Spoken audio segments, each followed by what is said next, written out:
some exciting coming attractions from Paramount. If there are no UFOs, if ghosts really don't exist, if angels are only a myth, then how do you explain the traces? How do you explain the sounds? And most of all, how do you explain the sightings?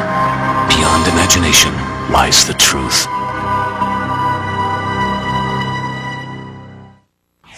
Now you can take home 3 specially compiled editions of Sightings, available only on home video. The UFO Report, the Ghost Report, and the Psychic Experience are just $14.95 each from Paramount Home Video. Now available on video cassette.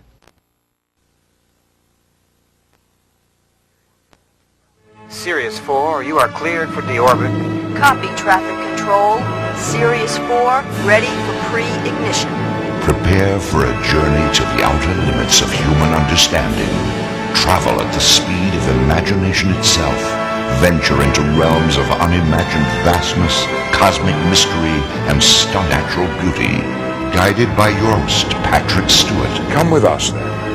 All aboard the spacecraft of the imagination. It's time to embark on a journey from here to infinity, the ultimate voyage. From your starting at a space station orbiting the Earth, you'll engage engines and accelerate into the adventure of a lifetime.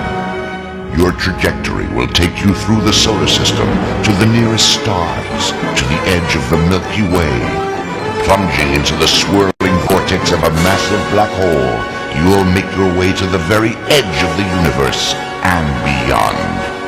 Powered by a stunning digital stereo soundtrack, From Here to Infinity is a uniquely produced tour of the wonders of space for adventure lovers of all ages. All brought to life by Patrick Stewart. From Here to Infinity, the ultimate voyage. Priced at only $14.95. On video now from Paramount Home Video. Now available on video cassette.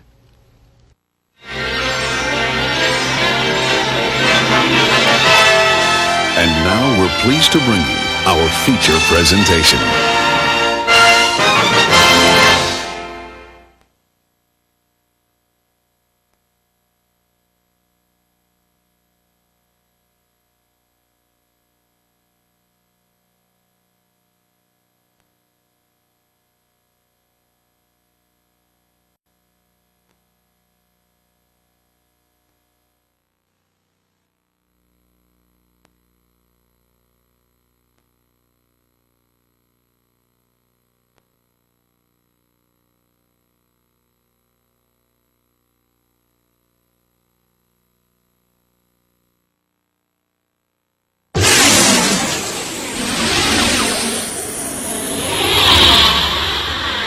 On this special home video edition of Sightings. Are you seeing what I'm seeing? Are you seeing this thing zip back and forth? They're out there, and sightings are on the rise. Just like it was sliding through the sky, and it tilted like it was looking down at us. It was a bright light that dimmed down to a white speck. Ordinary people, astronauts, cosmonauts, even former presidents have all seen extraordinary craft doing extraordinary things. I happened to glance out one time, and there against the black sky was a white object at about a 45-degree angle. From the historic crash in Roswell, New Mexico, to unprecedented mass sightings going on right now in the skies over Mexico City, the evidence is mounting. We are not alone. My Uncle Ted was standing more over here, kind of leaned over like this, and we're talking to this creature. Are certain people being targeted for terrifying encounters with alien civilizations? Are rumors of bizarre crossbreeding experiments true? I remember being on a table with my head turned away, not wanting to look at this creature. Does the government know more than they're willing to tell us? Our government has flat out lied to us for 40 years or more. Terror, wonder, conspiracy, transformation. They're all part of the UFO experience. Hello, I'm Tim White. Are UFOs real? You'll find out in this special report from Sightings.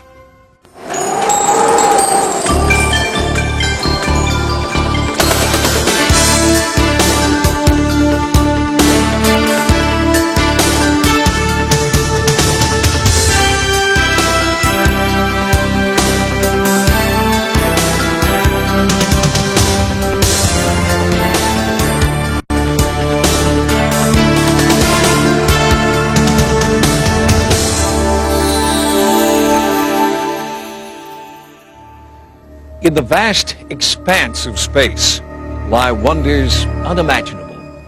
Galaxies yet to be discovered, planets unnamed and unexplored, exploded stars teeming with the building blocks of life.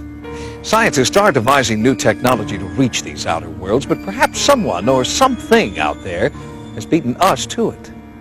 It was just a red flash of light. It sounded like, a swishing sound, sort of.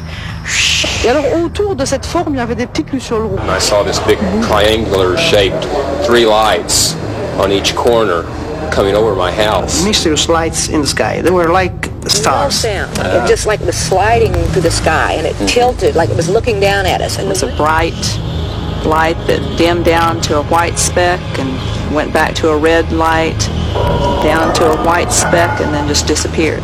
You guys watching this inside? It's going out. Going straight up. Are these people sighting extraterrestrial spacecraft? Or is their imagination fueled by movies, books, and television simply misidentified experimental aircraft? Holy cow! To answer these questions, we have to look back at the history of UFO sightings. Cave art in Australia and the western United States, painted at least 5,000 years ago by prehistoric civilizations, seems to resemble modern descriptions of creatures from outer space. Halfway around the world, a 13th century fresco inside a church in Yugoslavia includes a flying vehicle. It would be another 700 years before technology made flight possible. The modern age of UFOs began in 1947. Ex-military pilot Kenneth Arnold was flying his plane over the Cascade Mountain Range. He encountered several objects traveling at an extreme rate of speed. Although there are no photographs, Arnold had a drawing made of what he saw. His sighting triggered hundreds more that year across the United States. UFO mania reached a fever pitch in the summer of that year when the Army Air Force reported recovering a crashed saucer in New Mexico. The next day, the government claimed the disc was only the wreckage of a weather balloon. Sightings of unexplained phenomena weren't limited to just the United States. Marina Popovich, a Soviet pilot with over 100 airspeed and endurance records to her credit, had her first UFO encounter in the mountains of southern Russia. My first contact with a UFO was a rather special experience. It was in the mountains, and I saw a sharp ray coming out of a huge sparkling ball. Even some of the men and women who have been in space have reported seeing things they can't explain. Gemini and Apollo astronaut James McDivitt had his own encounter in June of 1966. While in orbit above the Earth, an unidentified object outside the window caught his attention. I happened to glance out one time, and there against the black sky was a white object. Geometry of it was sort of like a beer can or a Coke can with a pencil sticking out one of the round edges at about a 45-degree angle. What was it? McDivitt did snap a few pictures, but after turning the film over to NASA, the film mysteriously disappeared. Was it a clerical error, or evidence of a government conspiracy to hide the truth about what's really out there? A 1990 Gallup poll showed that nearly 50% of Americans believe in the existence of UFOs. This despite the fact that most photographs and film footage of the actual sightings are not very good. The images are scratched, out of focus, or the camera's just too far away to see things clearly. But with the advent of the home video camera, more and more people have captured unexplained phenomena on tape. This home video was shot over Las Vegas in early 1991. It shows 3 objects floating and diving in front of the mountains. This is a spectacular maneuver. As you say, it goes in front of the mountain, so it has the mountain as a backdrop, which gives you a fairly good idea of its distance. July 2nd, 1947, Roswell, New Mexico, the time and place of the most significant event in UFO history. Something crashed on a remote sheep ranch and was confiscated by the military. But what crashed remains a mystery, fiercely debated for more than 50 years.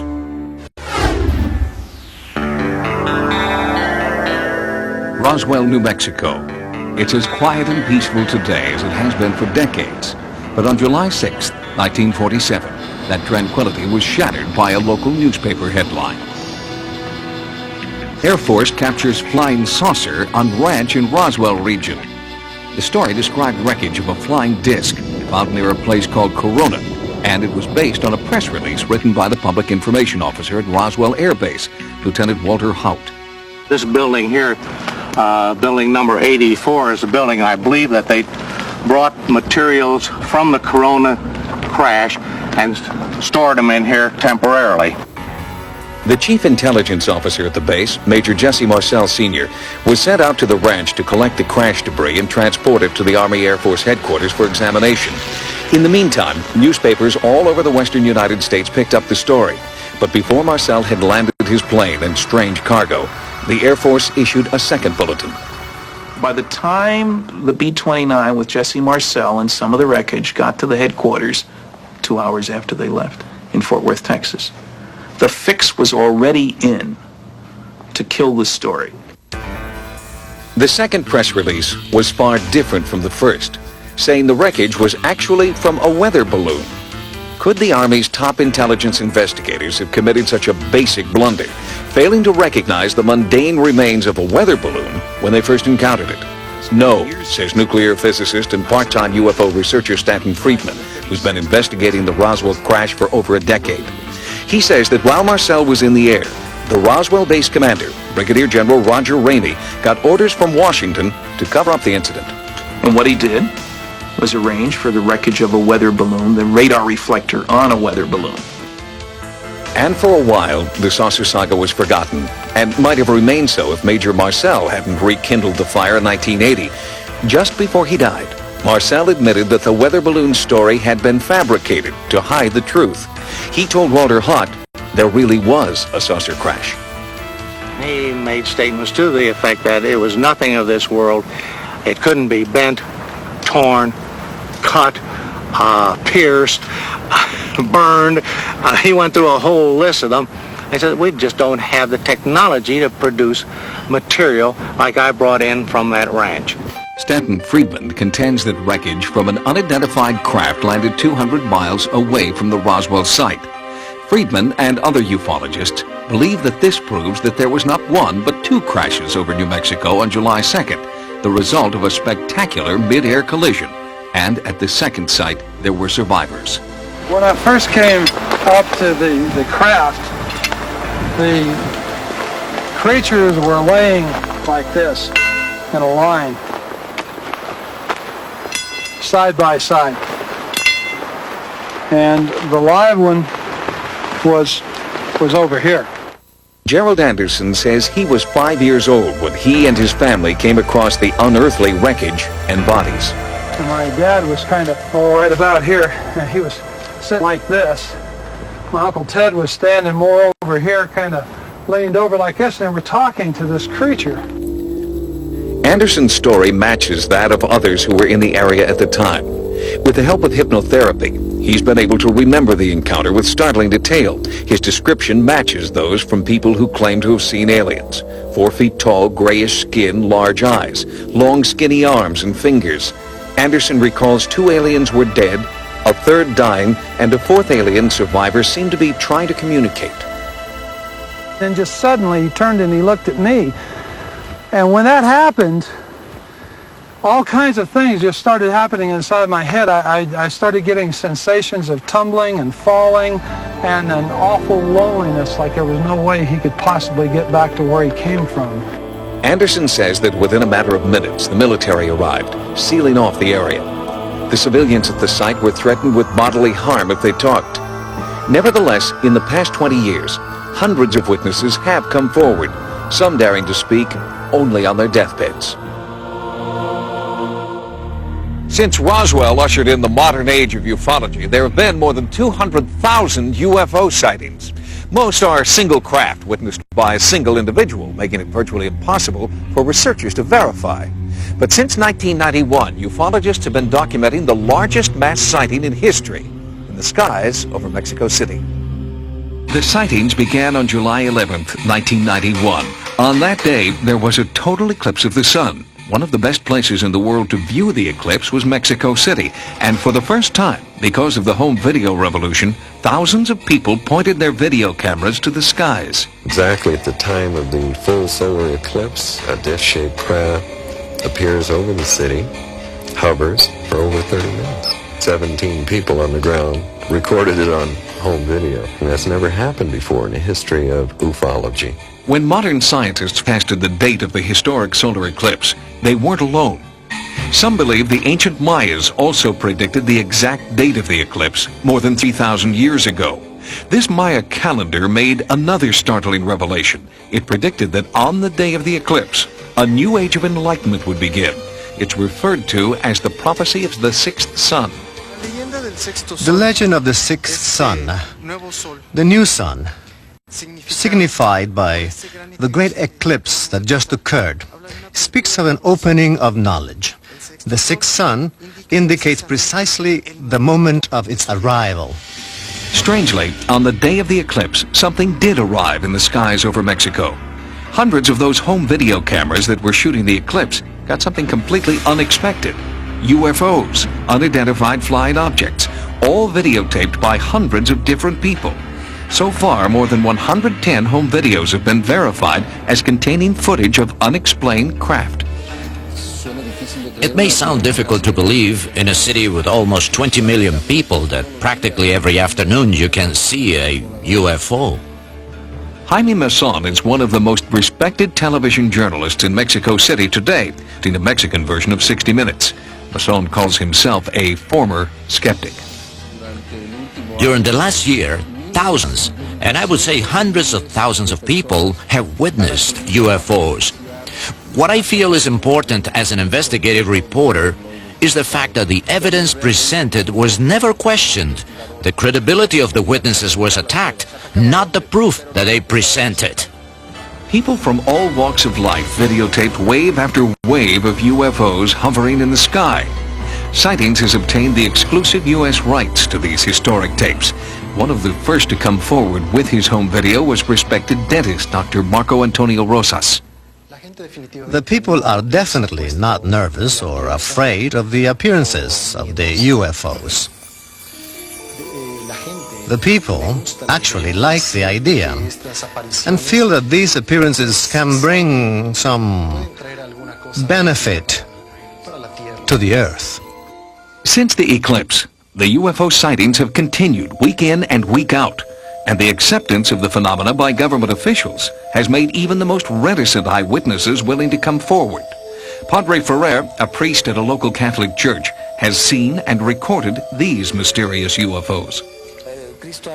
Christ speaks of his kingdom as not being from this world, that his angels would help him. But these writings are very dangerous and I don't like to use them. But I believe that there is a possibility. I believe there are a lot of possibilities. I came out to take a video of that pine tree against the light. When I came up, I saw the light appear over the mountain over there. It was not an ordinary light. It was blue and very intense. I've never been afraid of something like this. On the contrary, what I've been able to observe has been wonderful.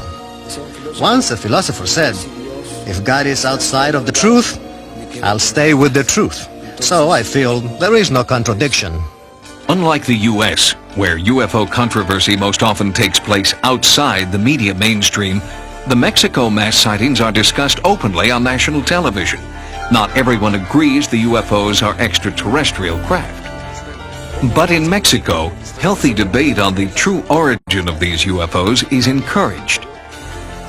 So, to rule out the possibility that these UFOs are conventional aircraft or an organized hoax, we had our videotape footage analyzed by David Froning, retired chief scientist at a major aerospace firm. As far as the pictures of in-flight videos, it's about as good as I've seen. They demonstrate a field propulsion and technology that's far beyond anything that I'm aware of that we have today. Most scientists look at these things as not that these are phenomena that violate known physical laws. It's just that they're phenomena that our known laws cannot explain right now.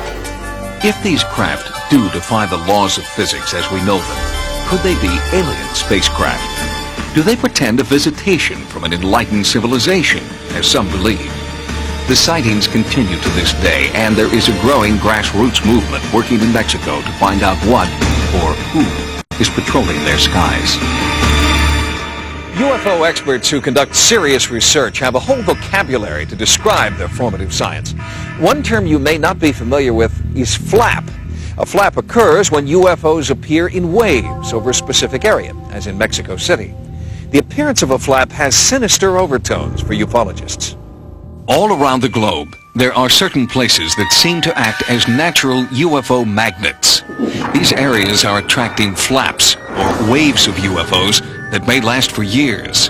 There are hotspots in Russia, Europe, and in South America, the heavily populated city of Sao Paulo has had hundreds of sightings by thousands of people. These flaps have prompted researchers to try to find a common pattern or motive. Anybody who studies this soon becomes almost desperate to understand a pattern or to impose some purpose on the phenomenon. In the United States, sightings are widespread and occur almost nightly. America's #1 spot is Gulf Breeze, Florida. Ralph Fuller's sighting in 1988 was among thousands of others, but Ralph was the first to capture a UFO on tape. I don't know what that is out there over the Gulf, but we just had a real bright light. I think it might be a flying saucer. They seem to spawn one another. The two went to 3 and 4, and ultimately, over a matter of maybe a couple of minutes' time, there were 10 of these lights out over the Gulf, and they seemed to be in some semblance of a formation, but still in all, there was no movement whatsoever, no noise, no sound, nothing of that sort. You see nothing but the Gulf of Mexico. The nearest point of land would be the Yucatan Peninsula, and there were no boats or anything of that type in the area either.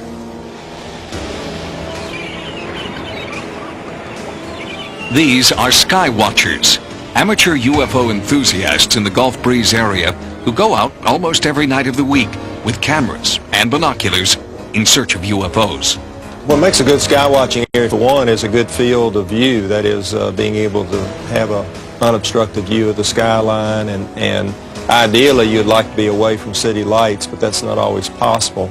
So we go out in the evening and take our chances, and you may have a relaxing evening out under the stars, and then you may be blessed with a sighting. We just never know. We've seen amber-colored lights, 8 lights in a perfect circle gliding and performing maneuvers in the sky. We've seen rows of lights suggesting lights perhaps around the periphery of a craft.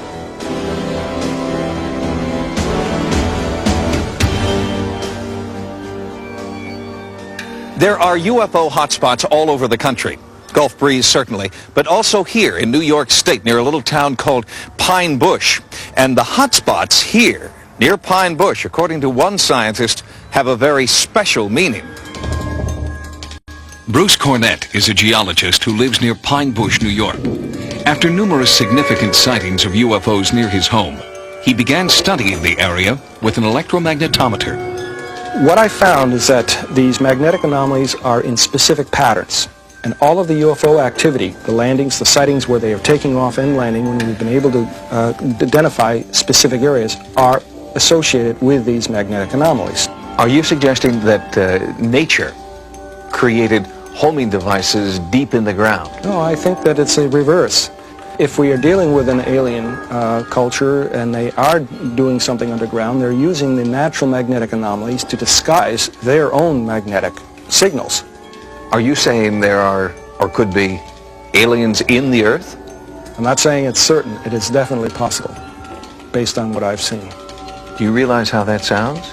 I don't like the idea just simply because it is so outrageous.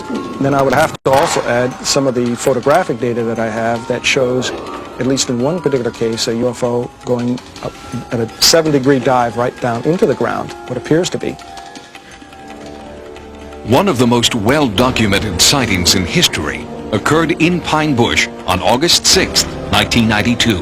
We think in excess of 1,000 people may have seen 2, 3 ships or 4 ships where I took video, and all the police departments across the whole lower New York State area was simply inundated with just hundreds and hundreds of calls.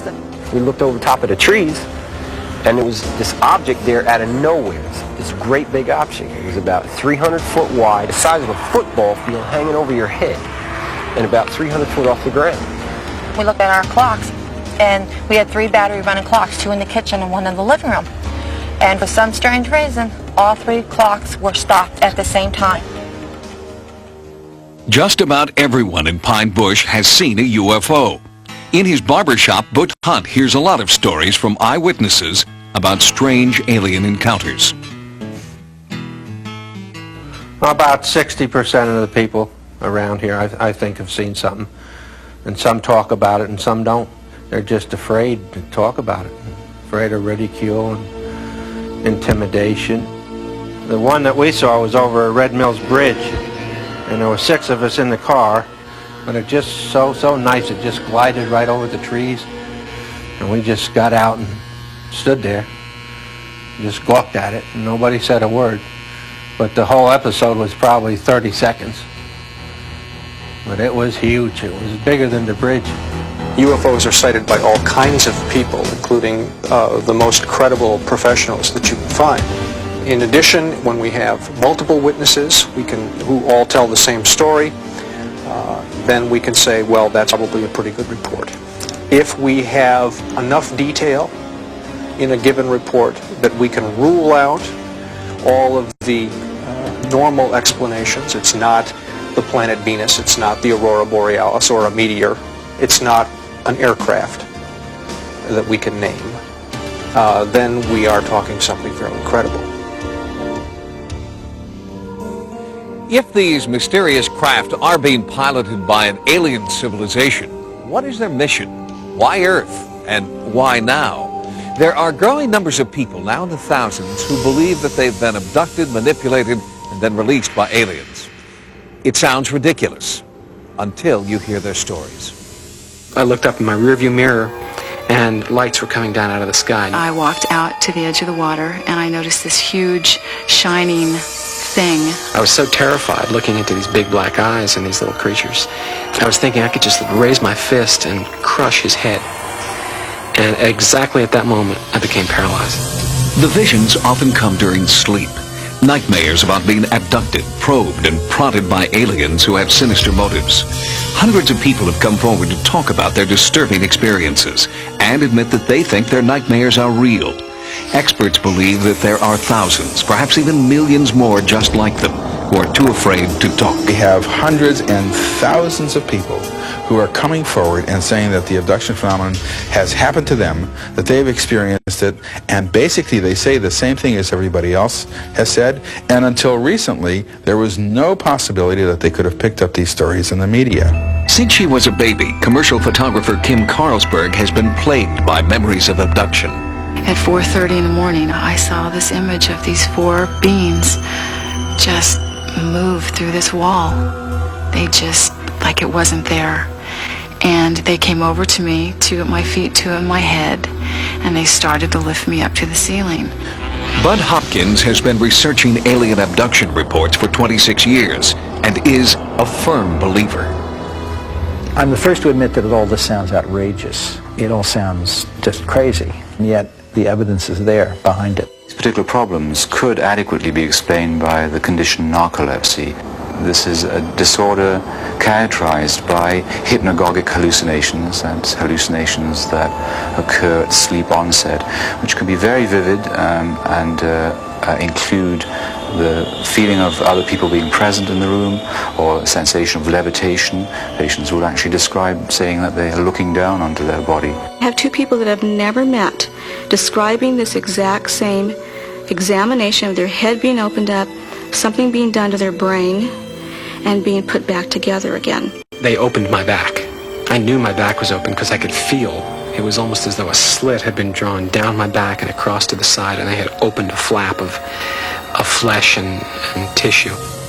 Whether the reports come from adults or children, men or women, most of them follow similar patterns. There's a bright light that shines in the room. The abductee sees it. They hear a noise outside. They're not interested in your mate, they're interested in you. So what they do is they render the person that you're with unconscious. She goes up a beam of light with the alien into a hovering craft. If anyone goes into the room at that point, there's no one in the room. She's not in bed. In other words, the person is literally missing. You find yourself on a table and these creatures around you with instruments, and you have no idea what they're doing, and they don't tell you. The focus of the entire enterprise seems to me to be unmistakably on reproductive issues. 90% of reported abductions involve descriptions of what experts call gray aliens, extraterrestrial creatures with oversized heads and dark almond-shaped protruding eyes. Less common are insect-like or reptilian creatures. The reptilian type has bothered a lot of people. It seems to be quite hostile and intrusive, often has claw-like hands, and I know there's one case where claw marks were photographed on the back of a woman. There's one being in particular that I always recognize, and he's not a gray. He's taller, he's thinner, he's got a bigger head, he's got bigger eyes. His limbs are very praying mantis-like. I remember being on the table with my head turned away, not wanting to look at this creature. And then when I looked at him, I just recognized him as the one that I hated. In a few cases, subjects claim to see hybrids, creatures who are half human, half alien. Some abductees believe they are being crossbred with aliens to create these hybrids. A very important part of the abduction phenomenon is that there are reproductive procedures carried out upon them. I've been shown children, I've been shown babies. I've been asked to hold children and babies. I've been asked to give these children affection. And these children aren't alien children, and they're not human children. They're somewhere in between. I had a woman who had been to the doctor, had an ultrasound done. Her husband was there. Everyone observed at 3 months a healthy fetus. The next day she wakes up screaming. They took it. Is so upset her husband takes her back to the doctor. He does a pregnancy test, finds out she's no longer pregnant. They do a D&C. There's nothing there. The most humiliating thing that happened to me is they put a cylindrical sort of thing over my genitals, and it made me have an orgasm in a second. And I really feel like I'm one of those few men who knows what a woman feels like when she's raped. I've been on a table and I've seen something removed from my body that I will call a fetus, a baby. It was so small I couldn't believe that it could live on its own. I remember putting my finger in the arch of its foot. I was afraid to look at the face. I was afraid to see what it looked like. There seems to be an enormous interest in the emotional side of this, too, on the part of the aliens. They want us to hold these odd little children, these babies. They want to see how a mother will hold in love a child, things which to us are instinctive. The abduction phenomenon begins usually in infancy, or at least by the age of 2, 3, or 4. It continues all through childhood, all through maturity, and into old age as well. I have many cases where the person is taken as a child, usually what we refer to as the bedroom visitation. I was laying in bed, I opened my eyes, and here's a little gray standing there looking at me. And all I could really remember were those dark eyes. That little person, as he or she grows to adulthood, will be abducted over a period of time at irregular intervals. Let us assume that this is all being made up, that this is internally generated, that there is no abduction phenomenon. If that's the case, then we have discovered something of enormous importance. What are the repercussions of thousands of people running around thinking they're crazy, feeling crazy, being crazy, because they have no way to understand what's happening? Psychiatrists and psychologists who are dealing with these people are the first to say, something happened to this person. This is not a fantasy. This is not something the person cooked up. This was an event in that person's life which was truly upsetting. These experiences are not pleasant experiences. This is not something I'm happy happened to me. There's a part of me that would love to find the answer that it was something else.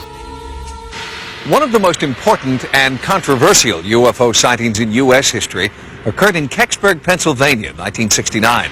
To this day, many researchers who've investigated this sighting believe it is a model for how our government maintains secrecy and disseminates disinformation about UFO sightings. Kecksburg used to be just like a lot of other small villages in western Pennsylvania. But in 1965, Kecksburg lost its anonymity when it became one of the world's most famous UFO landing sites. I happened to look up in the sky and I seen this red fireball. It sure wasn't a meteor, because I've seen them fall before. I never seen any of them with blue lights on. And then it looked like it made a turn and come back again. And when it come back, it seemed like it went down. It was December 9th, 1965, a night that many townspeople will never forget. I got my flashlight and I started down through the woods up to where it was at. There was no wings, there was no tail section, there was no motors, there was no windows, there was no doors. It was big enough for a grown person to stand up in. It had like Egyptian writing, like backwards writing on it. Stars and circles and dashes and lines and things like that. It looked like an acorn. It was really weird. Some claim the UFO wasn't the only thing to arrive that night. It wasn't too much longer. Down through the woods come two gentlemen. The one gentleman, very ramrod straight, very authoritative voice, crew cut hair. I mean, he just reeked of military. He looked at the object and looked at us. He says, all right, this is now a restricted area. You are all ordered out of here. Some military people come to the house and said they'd like to use the phone. They sort of took the house over. We started talking among ourselves, what's going on. About that time, up here on the road, comes a big flatbed truck in. The flatbed went down and empty, and it come back out with something on the back of it covered up about the size of a Volkswagen. That truck was hell-bent for leather, and if you'd have walked out on that road, you'd have still been there, because they'd have scraped you up with a putty knife. They weren't stopping for anything or anybody, and that began the real mystery of this whole thing. 27 years later, what happened down there in that woods surrounded by fields, if anything happened down there at all, is still a matter of bitter controversy. You've got this town split into two groups. You got the believers and the non-believers. There's been some friendship lost, and it's foolish as far as I'm concerned. I have a brother-in-law that he hasn't spoke to me for 2 years. Said that I lied about everything, but I never lied about a thing. You got neighbors and neighbors that has known each other all their life. Now they don't want to talk because one believes it and one don't believe it. Just as the town is divided, so too are experts who have researched what really happened in Kecksburg. Planetary expert Robert Young believes that some citizens may have perpetrated a hoax. He claims the UFO was merely a meteor known to have passed over Ontario and several northern states that evening. Virtually all of the accounts can be explained by people having looked toward and seeing the Ontario meteor. How about the accounts, though, of the military that turned out in large numbers, kept people away from going down there, a truck that went down into the area and came out? You got eyewitnesses that say, this happened. Right. I understand it. I have written, signed eyewitness accounts from 61 local people who say that there was nothing crashed here, it was recovered, there was no military occupation. A lot of people probably think you're the government. Well, sure, yeah, but I'm not. I don't know how some people can say that nothing ever happened when there was so many people that saw things that night. Something had to happen. I know what I saw, and I'm not going to deny it. They can tell me I'm lying, but I know that I seen the military in my house that night. Freedom of Information Act states there was 212 military personnel here that night. Sightings attempted to speak with the Kecksburg residents who deny anything extraterrestrial ever happened here, but they all refused our invitation to talk. Even the landowner whose property was the alleged crash site remained silent. I think the government bought them off, or threatened them with something that got them scared half to wits. Ironically, their refusal to talk has only deepened the controversy. UFO researcher Stan Gordon heard about the Kecksburg incident on the radio the night it allegedly happened in 1965. He's been investigating the sighting ever since. So much of what we know about the case now, we've learned since about 1987, with the fact that now we have at least 4 different eyewitnesses who apparently saw the object on the ground at Kecksburg. The fact that there are dozens of people independent of each other who don't even know each other yet, who have given us detailed information about what they experienced and saw that night. And they're giving us confirming information that has not been published yet. The skeptics, and these include the people who own the land and some very substantial citizens of Vicksburg, think that this whole thing is loony.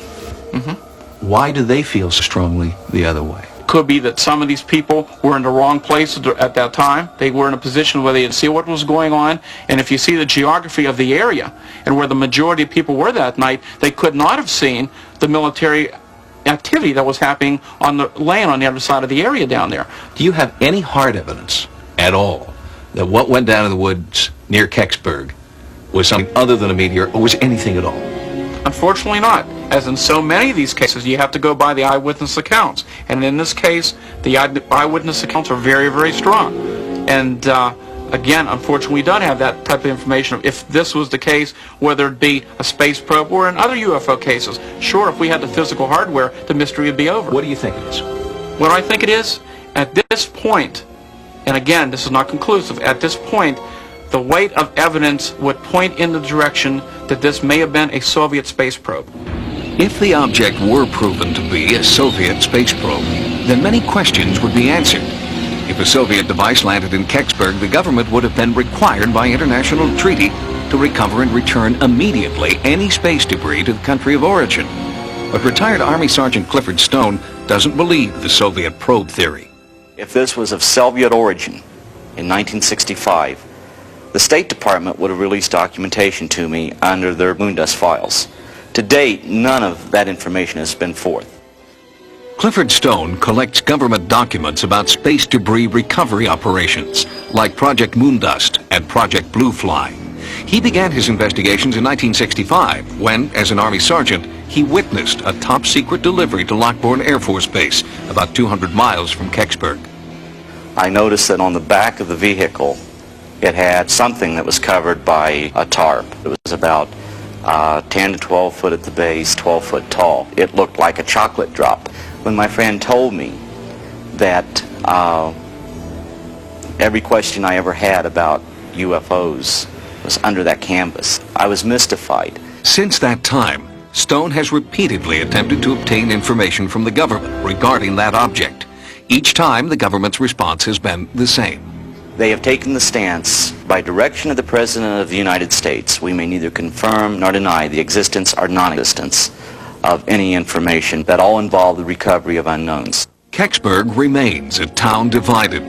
The only thing on which believers and non-believers can agree is that all they want to know once and for all is what really happened on December 9th, 1965. What would you like to see happen next? It's time now, after 27 years, that the public has the right to know the true facts regardless of what the object was or what really occurred. Something came down.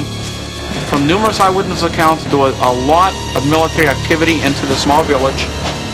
Then an object was located, that it was recovered, it was transported away for study. What was the object, and why after 27 years haven't they revealed what really was found?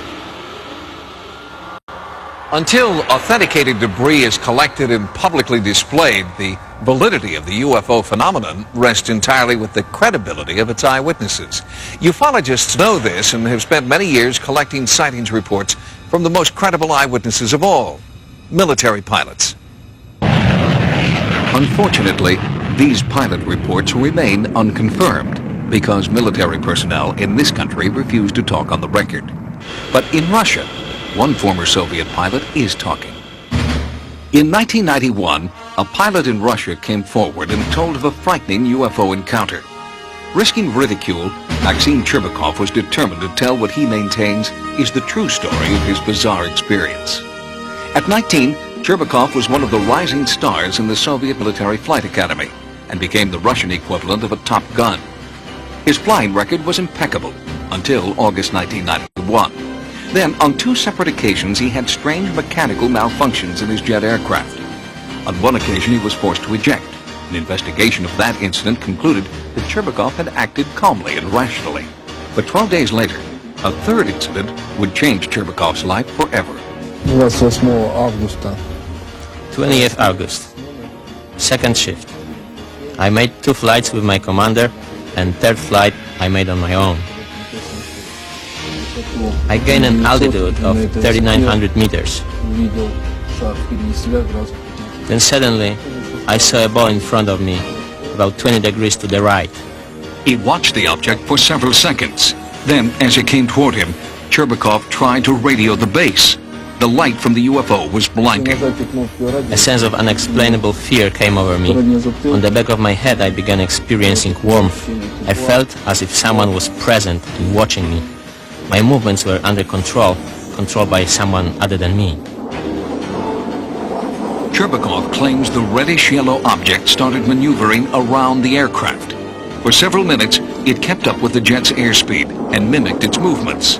During that time, Cherbakov was unable to communicate with his base commander.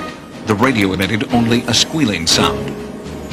Pilot Cherbakov's description of the UFO moving relative to his own airplane is really quite common. Dr. Richard Haynes has documented over 3,000 pilot sightings of UFOs. I have thousands and thousands of cases of pilots in daylight encounters with structured objects, in the sense of having three-dimensional mass, in the sense of having aerodynamic kinds of flight behavior relative to the aircraft. And so what he describes here fits in very nicely to what I have from hundreds of other pilots around the world. Suddenly, in rapid-fire succession, the generator in Cherbakov's jet failed. The instruments indicated a fire on board, and the cockpit filled with smoke. The base commander ordered Cherbakov to eject. I began arguing with the commander because the plane was still above the residential area. My altitude began to drop rapidly. I had to pull the plane out of a nosedive. At the altitude of 1,000 meters, I finally cleared the residential area and I ejected. 4 seconds later, the plane exploded. Cherbakov landed safely in a field and was rescued an hour later by a military helicopter. While officials combed the wreckage of the jet, Cherbakov was examined at a military hospital. An intensive 3-day interrogation followed. The interrogation was conducted with a sense of total distrust toward me. Right from the start, they told me that the first, the second, and now the third incident is all your own doing. Cherbakov was also interrogated by the KGB, who did not believe his story and charged him with insubordination and sabotage under the International Terrorism Act. Cherbakov claims the KGB threatened that if he did not tell the truth, he would be brought to trial, found guilty of terrorism, and shot by a firing squad. Vladimir Azhaja heads the Russian Center for the Study of UFOs, housed in the Ministry of the Interior in Moscow. Dr. Azhaja is considered one of the world's foremost experts on UFO phenomena and has studied Cherbakov's case. We concluded that Maxim has a normal, healthy psyche and is not inclined to fantasies. Retired Major General Albert Stubblebine is a former commanding general of U.S. Army intelligence. He witnessed and documented a hypnosis session conducted with Cherbakov by an American psychiatrist. As she was taking him into the trance, he changed from this terrorized, fear-ridden kid into a pilot, sitting in the cockpit, sitting in the seat, sitting with the controls, relating what was going on. There was a change in the individual. Anybody can fabricate. The question is, was he fabricating? And he struck me as a person who, in that situation, was not fabricating. Whatever it was that he was saying, he truly believed had happened to him.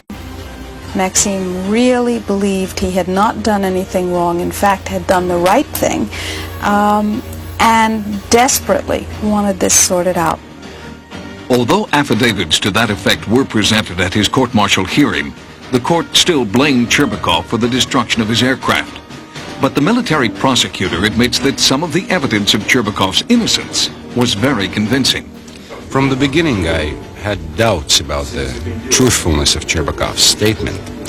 But after questioning his mother, his comrades, and his superiors, I became convinced that Cherbakov had an encounter with a UFO. In January 1992, the case against Maxim Cherbakov was dropped. But despite this vindication, he was not welcomed back into the military. There is no training for pilots to deal with such encounters. The older pilots told me that a lot of encounters happen, but they don't speak about them. I feel that I'm missing something from my soul that I want very much. My love for the planes and flying has remained and will continue to remain. Did Maxim Cherbakov see a UFO? We may never know the answer, but one thing is clear. Maxim Cherbakov ejected only after he saw that his jet would avoid populated areas below. Many in Russia suggested that Cherbakov should be awarded a medal for heroism. The United States Air Force admits that between 1952 and 1969 they conducted a study, codenamed Project Blue Book. Its purpose was to determine if UFOs posed a real threat to the American people. Project Blue Book concluded they did not, and since 1969, the Pentagon has denied participating in any other UFO study.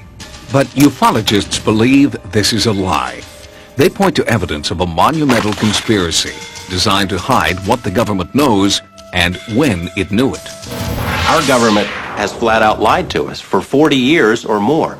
They've threatened people and intimidated people. They've spied on UFO groups, infiltrated UFO groups, spied on researchers, compiled dossiers.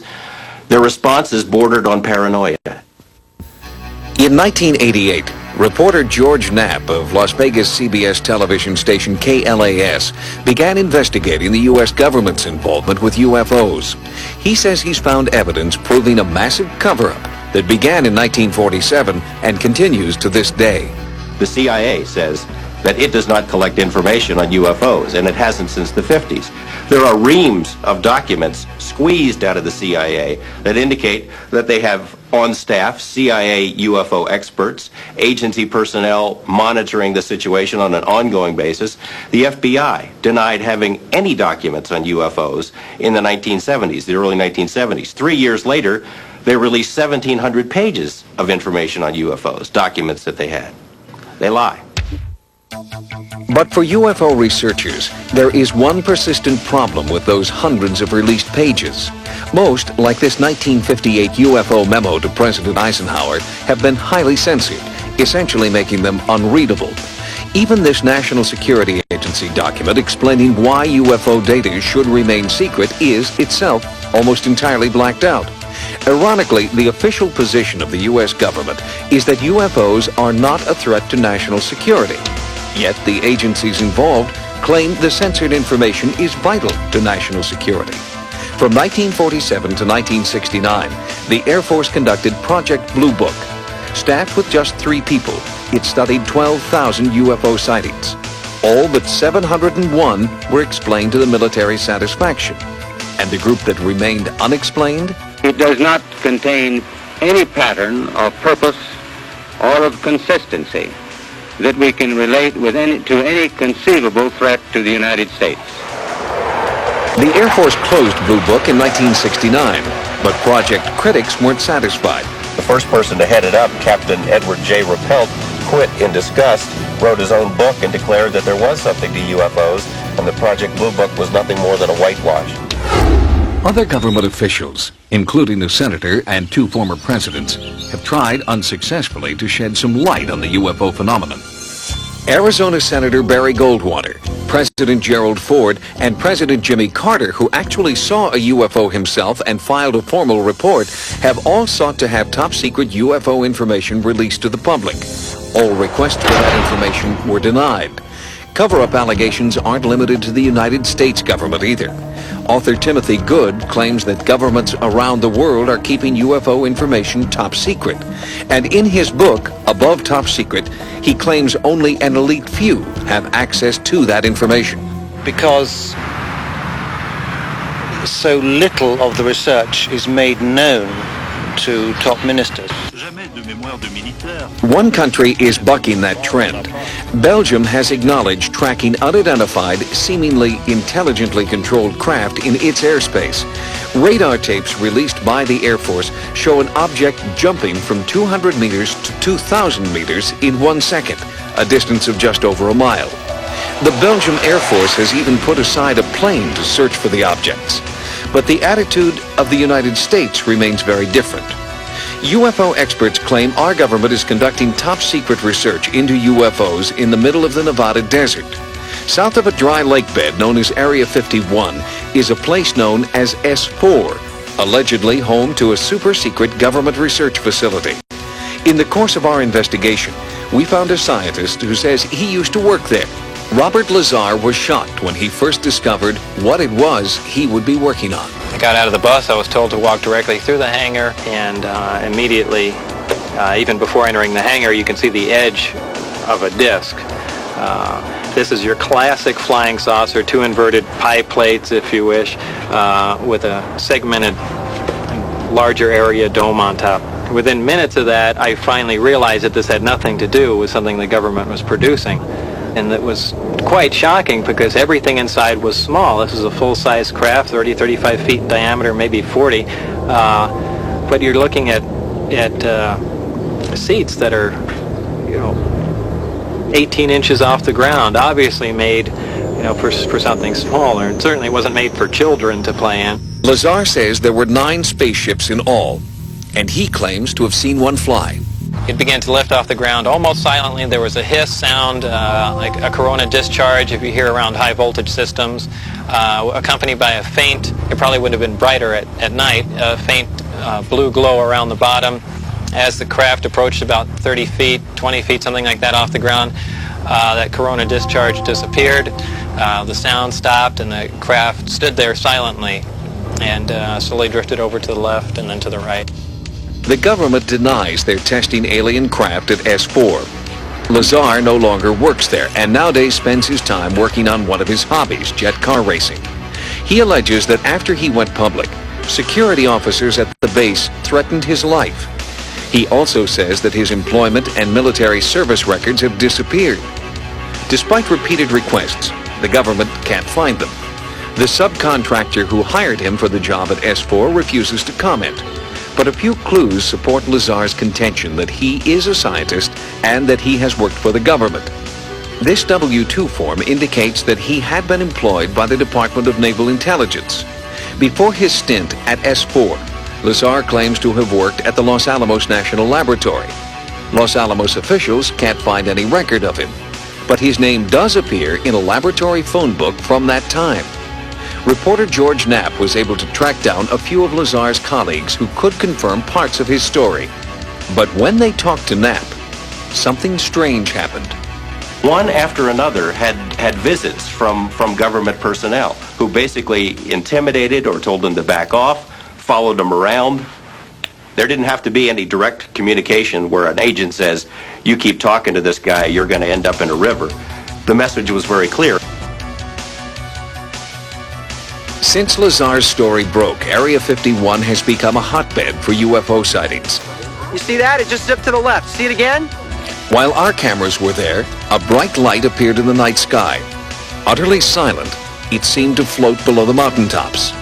Analysis of our videotape proved inconclusive. Those who might know the answers aren't talking. I've been covering organized crime in Las Vegas for 10 years, dealing with mob hitmen and mob informants, people who have been in the witness protection program. The fear that is generated by this UFO subject for people who really know about it far outweighs the kind of fear that the mob inspires. I mean, people are more afraid of our government than they are of organized crime. I am exactly sure of what I saw. I know what mainstream science is like. I know where physics stands. I know all of that. And this is an extraterrestrial craft. This technology is hundreds and hundreds of years in advance of us, and that's the end of that story. The people we've heard from in this report believe that they have had close encounters of the first, second, third, even fourth kind. Skeptics charge that they're mistaken, that they're misinformed, or at the very worst, just plain crazy. But are we, the human race, so conceited as to believe that we are alone in the universe? Is it possible that in the infinite frontier of space, this speck of intelligent life we call Earth is the only one? For Sightings, I'm Tim White.